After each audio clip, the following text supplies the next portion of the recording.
Hi, my name's Leah and welcome to Leah Loves Science, where I answer niche but necessary science questions. Today we're learning about petrol safety with balloons.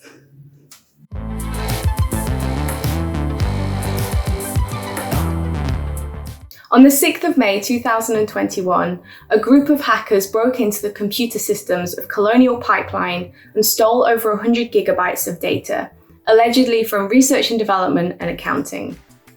Colonial Pipeline is a super important pipeline in the US. It basically carries refined fuels, so petrol, diesel, jet fuel, from Texas and Louisiana up the East Coast all the way to New York, finishes somewhere around there. So it supplies 50 million people, over 12 airports, and the US military with refined fuel. The next day, this group then held that data ransom and asked for almost $5 million. In response, Colonial Pipeline closed down their IT systems because they had no idea how they'd gotten in. They shut down the pipeline, and later on that day, they paid them the $5 million to get their data back. This is called a ransomware attack, where a group breaks into a company's IT systems with a phishing email or with account details that they guessed or bought, steals some data, and then holds the data ransom in exchange for money. Usually, once the money's been paid, they get their data back and everyone moves on slightly more upset than they were before. It was several days before Colonial Pipeline restarted their pipe, essentially.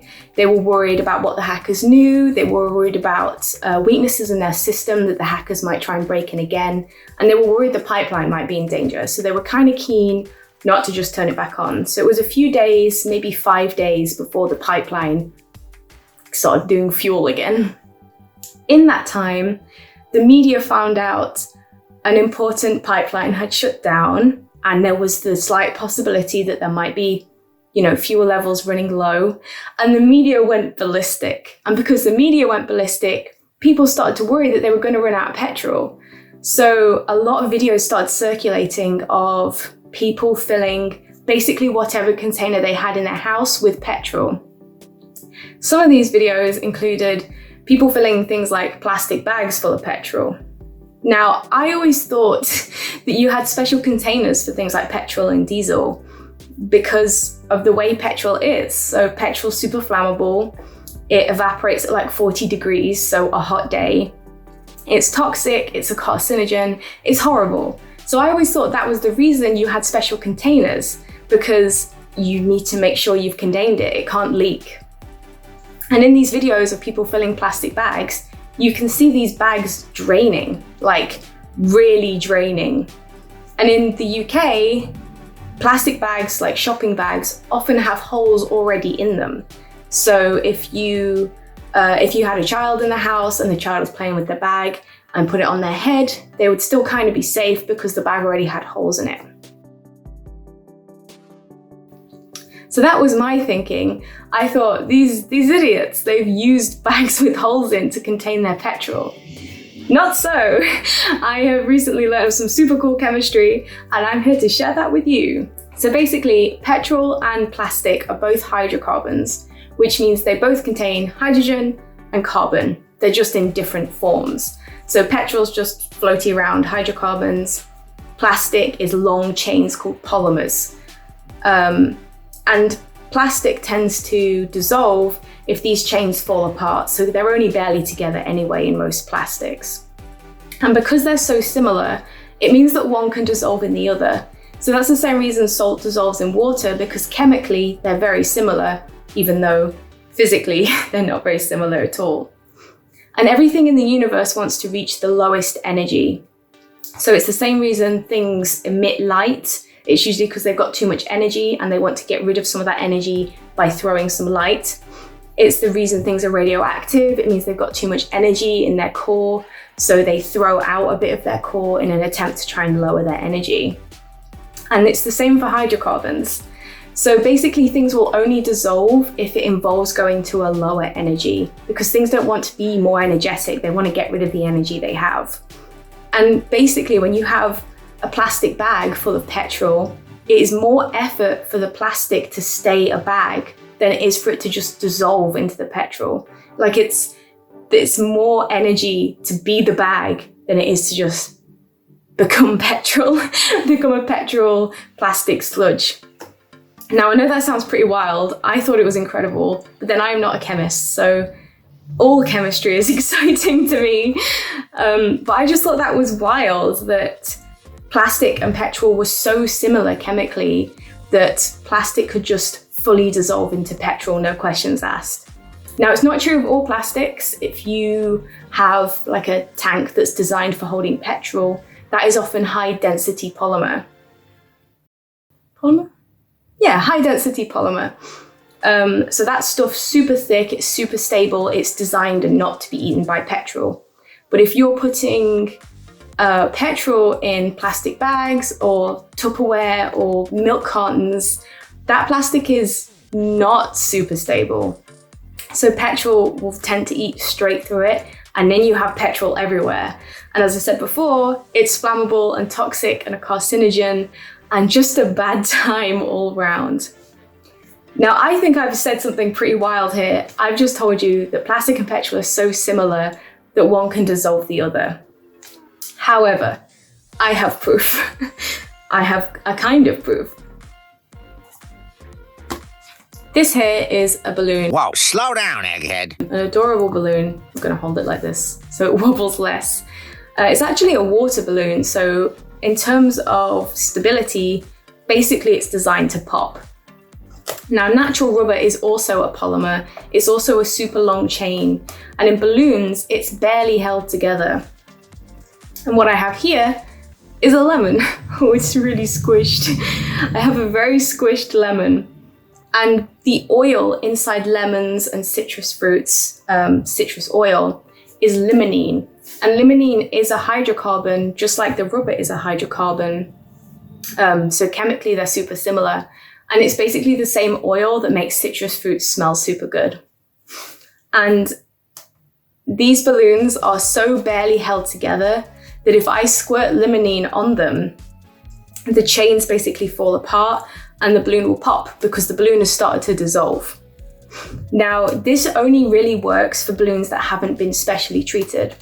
So water balloons aren't usually treated rubber because you want them to pop. So if you made a water balloon super stable so that it never popped, it would just smack people in the face, and then that would be a bad time for everyone involved. So if you want to do this experiment at home, I recommend doing water balloons.